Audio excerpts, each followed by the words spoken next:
நிறைய time escape ஆகிட்ட கோபிக்கும் ஈஸ்வரிக்கும் கண்டிப்பா இந்த டைம் போலீஸ்ல புடிச்சு கொடுத்து இனியாவும் பாக்யாவும் சரியான பதிலடி கொடுத்தே ஆகணும்னு நீங்களும் நினைச்சீங்கன்னா மறக்காம நம்ம வீடியோ கிளிக் பண்ணிட்டு வாங்க நாளைக்கான ப்ரோமோக்கான ப்ரெடிக்ஷன் என்னன்னு பார்க்கலாம். பாக்யலட்சுமியில் பாக்யா மனசுக்குள்ள நினைச்சிட்டே கிச்சன்ல வேலை செஞ்சுட்டு இருக்காங்க.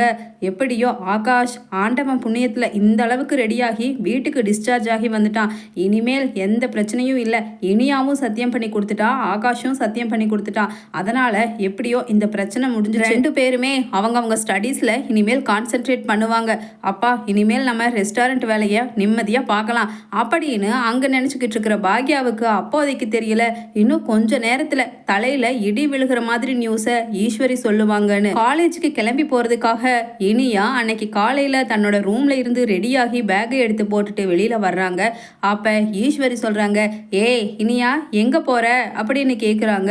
உடனே இனியா சொல்றாங்க, காலேஜுக்கு தான் பாட்டி அப்படின்னு சொன்ன உடனே கோபி வந்தர் சொல்றாரு, என்னடா இனியா பாட்டி இன்னும் உனக்கு நியூஸ் எதுவும் சொல்லலையா அப்படின்னு சொல்லிட்டு கேட்குறாரு. உடனே ஈஸ்வரி சொல்றாங்க, ஆமாடா கோபி, நான் இவகிட்ட நேற்று சொல்லவே இல்லை. ஏன்னா நேற்று சொல்லி ஏதாவது முரண்டு பிடிச்சா என்ன பண்ணுறதுன்னு சொல்லி தான் இன்னைக்கு காலையில் சொல்லிக்கலான்னு நான் அப்படியே அந்த நியூஸ் சொல்லாமல் வச்சுட்டேன். பாக்யா எழில் எல்லாரும் வாங்க, இங்கே செலியா நீயும் வாடா, ஜெனி அமிர்தா எல்லாருமே வாங்க, உங்க எல்லார் முன்னாடியும் ஒரு சந்தோஷமான விஷயத்தை இப்ப சொல்ல போறேன் அப்படின்னு சொல்லிக்கிட்டு தன்னோட 32 பல்லும் தெரிகிற மாதிரி சிரிக்கிறாங்க ஈஸ்வரி. உடனே பாக்யாவுக்கு ஷாக் ஆகிடுது. என்னது, உங்க வாயில சந்தோஷமான விஷயமா? இருக்கவே இருக்காதே, ஏதாவது ஒரு கேடுகட்ட விஷயத்தை தான் சொல்ல போறீங்க அப்படிங்கிற மாதிரி நினைச்சுக்கிட்டே அங்க நிக்கிறாங்க பாக்யா. உடனே ஈஸ்வரி சொல்றாங்க, ஏய் பாக்யா என்னத்தேன்னு வாய் திறந்து கேட்டா குறைஞ்சா போவேன்.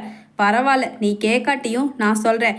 உன் புள்ள இனியாவுக்கு இன்னும் 1 மாசத்துல கல்யாணம். இன்னைக்கு மாப்பிள்ளை வீட்டுக்காரங்க வர்றாங்க அப்படின்னு சொன்ன உடனே அங்கே நிற்கிற எல்லாருக்குமே ஷாக் ஆகிடுது. அங்கே பாக்யா இனியான்னு எல்லாருமே ஒரு மாதிரி அதிர்ச்சியாகி தன்னை மறந்து 5 நிமிஷத்தில் நிற்கிறாங்க. உடனே ஈஸ்வரி சந்தோஷத்தில் சிரிச்சுக்கிட்டே சொல்கிறாங்க, இனியா இனிமேல் நீ காலேஜ் போகவே தேவையில்லை. உனக்கு என்ன காசு பணம் இதெல்லாம் நீ சம்பாதிக்கணும்னு ஏதாவது இருக்கா? நம்ம வீட்டில் உன் அப்பா இவ்வளவு சம்பாதிச்சு வச்சிருக்கான், பத்தாததுக்கு குடும்பத்தை கவனிக்காட்டியும் பரவாயில்லன்னு பணம்னு உன் அம்மா பாக்யா வேற பிஸ்னஸ் பண்ணி சம்பாதிக்கிறா. இது எல்லாம் உங்களுக்கு தானே, அதனால நீ எல்லாம் ஒன்று காலேஜ் போய் படிச்சு கிழிக்க வேண்டாம் அப்படின்னு ஈஸ்வரி சொல்றாங்க இனியா கிட்ட. உடனே இனியா இருந்துட்டு, டேடி என்ன டேடி சொல்றாங்க பாட்டி, இதுக்கு நீங்களும் சப்போர்ட்டா அப்படிங்கிற மாதிரி ஒரு பரிதாபத்தோட கேட்குறாங்க கோபியை பார்த்துட்டு. அப்ப இனியா பக்கத்துல வந்து தட்டி கொடுத்துட்டே பேசுறாரு கோபி, ஆமாண்டா இனியா, உனக்கும் இப்ப வயசு 20 ஆச்சு, பாட்டியும் வயசானவங்க, இப்ப செழியனுக்கும் எழிலுக்கும் கல்யாணம் பண்ணி பார்த்துட்டாங்க, அடுத்தது நீ தானே இருக்க, அதனால கூடிய சீக்கிரமே உன் கல்யாணத்தை பார்க்கணும்னு பாட்டிக்கு ரொம்ப ஆசையா இருக்கு. அதனால தான் சரின்னு சொல்லிட்டு எனக்கு தெரிஞ்ச என்னோட ஃப்ரெண்டு பிஸ்னஸ் மேன் ஒருத்தன் இருக்கான், அவனோட பையனை உனக்கு பேசி முடிச்சிடலான்னு இன்னைக்கு வர சொல்லி இருக்கண்டா இனியா அப்படின்னு சொன்ன உடனே இனியா சொல்றாங்க, என்ன டேடி திடீர்னு இன்னைக்கு காலையில நான் காலேஜ் போகலான்னு கிளம்பி வந்து நிக்கிறேன், இந்த சமயத்துல நீங்க இப்படி சொல்றீங்களே, எப்படி டேடி, என்னால முடியாது, எனக்கு இப்ப கல்யாணம் வேண்டாம் அப்படின்னு முரண்டு பிடிக்கிறாங்க இனியா. உடனே கோபி சொல்றாரு, டேய் இனியா, நீ எதுக்கு முரண்டு பிடிக்கிறேன்னு எனக்கு தெரியும், எல்லாம் அந்த ஆகாஷ கல்யாணம் பண்ணிக்கணுங்கிற பிளான் தானே அப்படின்னு பல்ல வெறுகிறாரு கோபி. உடனே ஈஸ்வரியும் சொல்றாங்க, டேய் கோபி, ஆமாண்டா, வேற எதுக்கு இவ இப்படியெல்லாம் நடிக்கிறா, பத்தாததுக்கு இதோ நிற்கிறாளே இவளோட ஆத்தா பாக்யா, அவளும் தானே இவளுக்கு சப்போர்ட்டு அப்படின்னு சொல்லிக்கிட்டு ஆகாஷை திட்டுறாங்க ஈஸ்வரியும் சேர்ந்துக்கிட்டு. உடனே இனியா சொல்கிறாங்க, டேடி இந்த விஷயத்தில் ஆகாஷை இழுக்காதீங்க டேடி, நிஜமாலுமே நான் அம்மாவுக்கு ப்ராமிஸ் பண்ணி கொடுத்துருக்கேன், நான் நல்லா படித்து என்னோட லைஃப்பில் நானே என்னோட சொந்த காலில் நின்று சம்பாதிச்சு முன்னுக்கு வர்ற அளவுக்கு என்னோட ஸ்டாண்டர்டை உயர்த்திட்டு தான் அதுக்கப்புறம் நான் கல்யாணத்தை பற்றியே யோசிப்பேன் அப்படின்னு இனியா சொல்கிறாங்க. உடனே ஈஸ்வரி சொல்கிறாங்க, ஏய் என்னடி என்ன எல்லாம் உன் அம்மா பாக்யாவோட ட்ரைனிங்கா, அவெல்லாம் உன்னோட வயசுல செழியனே கையில் இருந்தான், கேட்டுப்பாரு. ஏன் பாக்யா, நீ எல்லாம் 18 வயசுல கல்யாணம் பண்ணி 20 வயசுல செழியன் பிறக்கலையா? அப்ப இவளுக்கு என்ன 20 வயசாச்சு, இன்னும் குழந்தையா? நீ எதுவுமே பேசாம நின்றுட்டு இருக்க, இனியா மட்டும் பேசிக்கிட்டு இருக்கா அப்படின்னு பாக்யாவை பார்த்துட்டு சீர்றாங்க ஈஸ்வரி. உடனே பாக்யா சொல்றாங்க, அத்தை, உண்மையாலுமே நான் உங்ககிட்ட இந்த மாதிரி ஒரு முடிவை எதிர்பார்க்கவே இல்லை. திடுதிப்புன்னு ஒரு பொண்ணுக்கு கல்யாணம், மாப்பிள்ளை பார்க்க வர்றாங்க, உறுதி பண்ணிட்டேன் அப்படின்னு சொன்னா என்ன அர்த்தம்? அது மட்டும் இல்லை, நம்ம குழந்தைக்கு இன்னும் 20 வயசு தான் ஆகுது. அவள் சொந்த காலில் அவளே வைக்கணும்னு ஆசைப்படுறா. அதனால எனக்கு என்னமோ திடுதிப்புன்னு இப்படி ஒரே நாளில் முடிவு பண்ணி 10 நாளில் 1 மாசத்துல கல்யாணத்தை பண்ணி அதுக்கப்புறம் குழந்தை குட்டின்னு அது பின்னாடியே ஓடுறது சுத்தமாக பிடிக்கல. ஏன் என்னை எடுத்துக்கங்க ஒரு உதாரணத்துக்கு. நான் எவ்வளவு கஷ்டப்பட்டேன் தெரியுமா? சின்ன வயசுல எனக்கும் நிறைய சாதிக்கணும்னு ஆசையெல்லாம் இருந்துச்சு. ஆனால் இவரை கல்யாணம் பண்ணிக்கிட்டு இங்கே வந்ததுக்கப்புறம் என்ன நடந்துச்சு? இந்த வீட்டில் எல்லாருக்கும் ஒரு வேலைக்காரியாக இருந்தேன். அதுக்கப்புறம் நான் ஒரு புள்ள பெற்று போடுற மெஷினா 3 குழந்தைங்களை பெற்று வளர்த்து உங்களுக்கு மாமாக்குன்னு எல்லாருக்குமே செய்ய வேண்டிய பணிவிடைகளை செஞ்சுட்டு இருந்தேன். அதுக்கப்புறம் இவர் விட்டுட்டு போனதுக்கப்புறம் தான் நான் யாருங்கிறத நானே ரியலைஸ் பண்ணி இந்த அளவுக்கு நான் வந்திருக்கேன். அதே மாதிரி என் புள்ள காலம் கழிஞ்சு அதுக்கப்புறம் அவளுக்கு ஒரு புத்தி வர்றதுக்கு பதிலாக இப்போவே அவளுக்கு ஒரு நான் வழிகாட்டியாக இருந்து சின்ன வயசுலேயே அவளை நிறைய சாதிக்க வைக்கணும் நான் நினைக்கிறேன் அப்படின்னு பாக்யா சொல்கிறாங்க. உடனே ஈஸ்வரிக்கு கோபம் வந்துட்டு சொல்கிறாங்க, ஏ பாக்யா, என்னடி என்ன நீ எங்களுக்கெல்லாம் சின்ன வயசுலேருந்து வடிச்சு கொட்டுற வேலைக்கார மாதிரி வேலை செய்கிற அப்படின்னு சொல்லி காமிக்கிறியா அப்படின்னு ஈஸ்வரி கேட்குறாங்க. உடனே பாக்யா சொல்கிறாங்க, அத்தை, நான் சொல்லி காமிக்கணும்னா கிட்டத்தட்ட இந்த 30 வருஷமாக உங்கள் கூட நான் சொல்லி டெய்லியும் காமிச்சிட்டு தான் இருந்திருக்கணும். ஆனால் நான் சொல்லி காமிக்க விரும்பலை.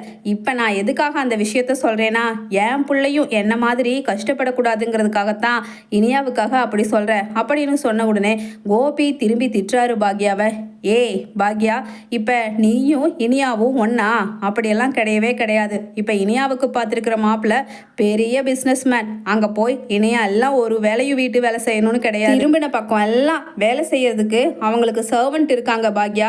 அதனால் உன்னை என் பொண்ணோட நீ கம்பேர் பண்ணாத அப்படின்னு பாக்யா கிட்ட கோபி சொல்கிறாரு. உடனே இனியா சொல்கிறாங்க, டாடி, அங்கே சர்வெண்ட் இருந்தாலும் சரி, பெரிய பணக்காரங்களாக இருந்து நிறைய பணம் இருந்தாலும் சரி டாடி, எனக்கு இப்போதைக்கு கல்யாணம் வேண்டாம், அதுதான் என் முடிவுன்னு சொன்ன உடனே ஈஸ்வரியும் கோபியும் ஒரு சேர சத்தம் போடுறாங்க. ஏய் இனியா, உன்கிட்ட யாரும் முடிவை கேட்கல. நாங்கள் முடிவு பண்ணிட்டோம். அதுக்கு ஒத்துழைக்க வேண்டியது உன்னோட கடமை.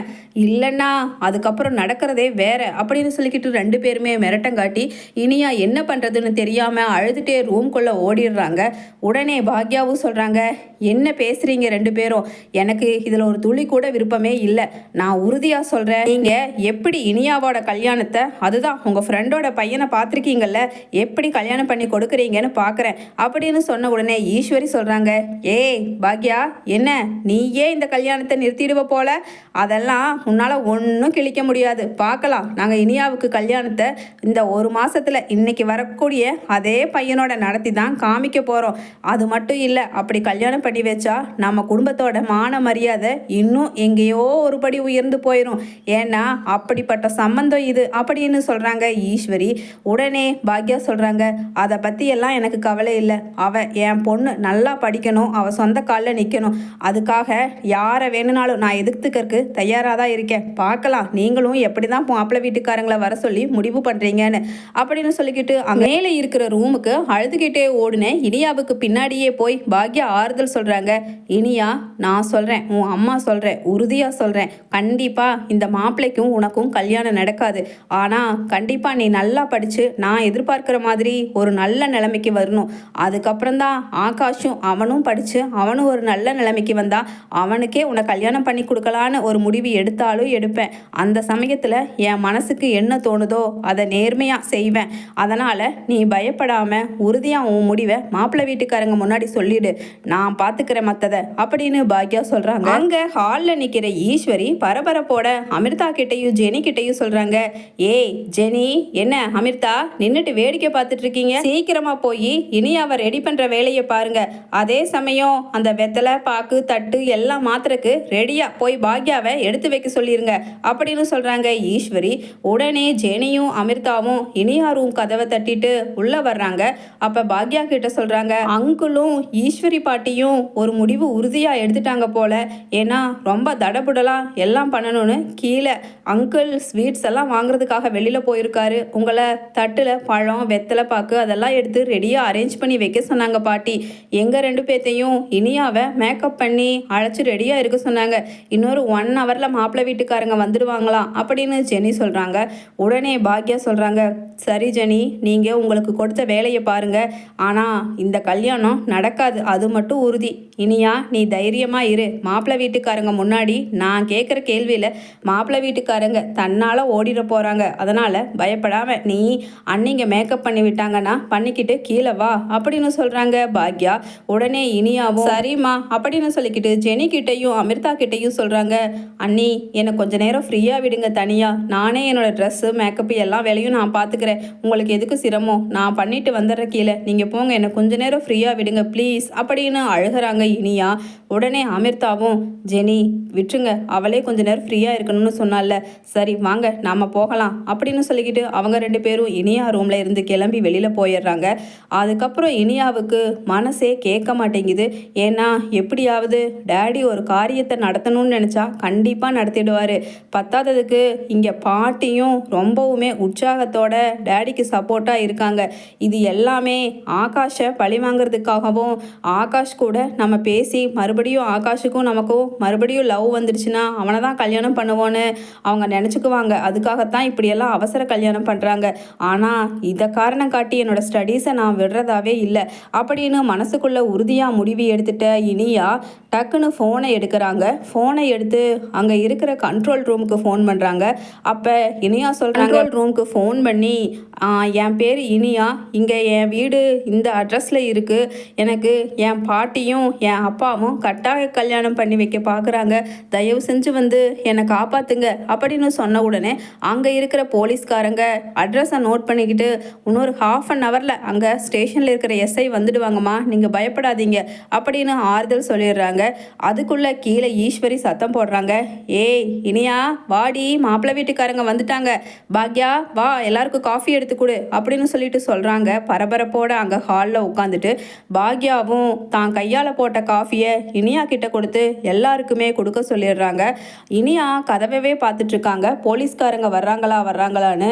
அதுக்கப்புறம் பாக்யா சொல்கிறாங்க, இந்த கல்யாணத்தில் என் பொண்ணுக்கு விருப்பமே கிடையாது அப்படின்னு.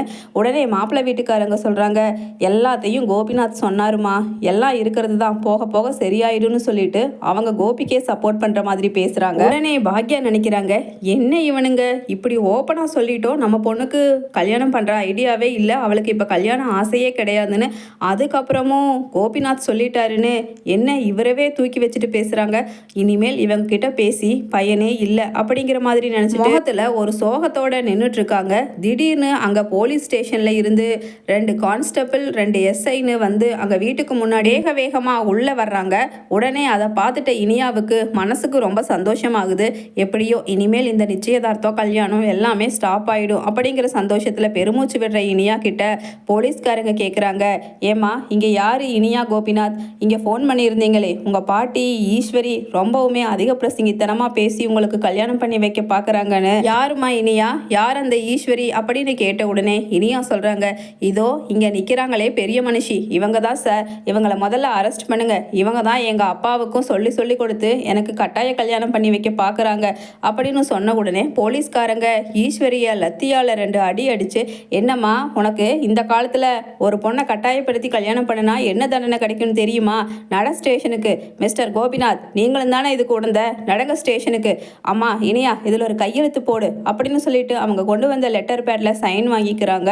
உடனே பாக்யா கிட்ட கெஞ்சுறாங்க ஈஸ்வரி, ஏய் பாக்யா வேண்டாண்டி, என்னை போலீஸ் பிடிச்சிட்டு போக வேண்டான்னு சொல்லு, இனியா வேண்டான்னு சொல்லுடி அப்படின்னு சொன்ன உடனே பாக்யா சொல்கிறாங்க, இனியா வீடு, ஒரு டைம் போலீஸ் ஸ்டேஷன் போய் போலீஸ் அடினா என்னன்னு தெரிஞ்சுட்டு வரட்டும், அப்படியாவது இவங்களோட அதிக பிரசங்கித்தனமும் கொழுப்பும் அடங்கும். தேவையில்லாமல் அடுத்தவங்க விஷயத்தில் மூக்க நுழைச்சு தேவையில்லாமல் ஒரு அறிவுரை சொல்கிறேங்கிற பேரில் அட்வைஸ் பண்ணுறேங்கிற பேரில் கேடுகட்டத்தனமாக ஒவ்வொரு காரியமும் பண்ணிட்டு இருக்கிறதுக்கு புத்தியாவது இனிமேல் வரட்டும் அப்படின்னு சொன்ன உடனே இனியா சொல்கிறாங்க, ஷியோர்மா நான் கண்டிப்பாக வாபஸ் வாங்க மாட்டேன், பாட்டி போங்க ஸ்டேஷனுக்குன்னு இனியா சொல்கிறாங்க.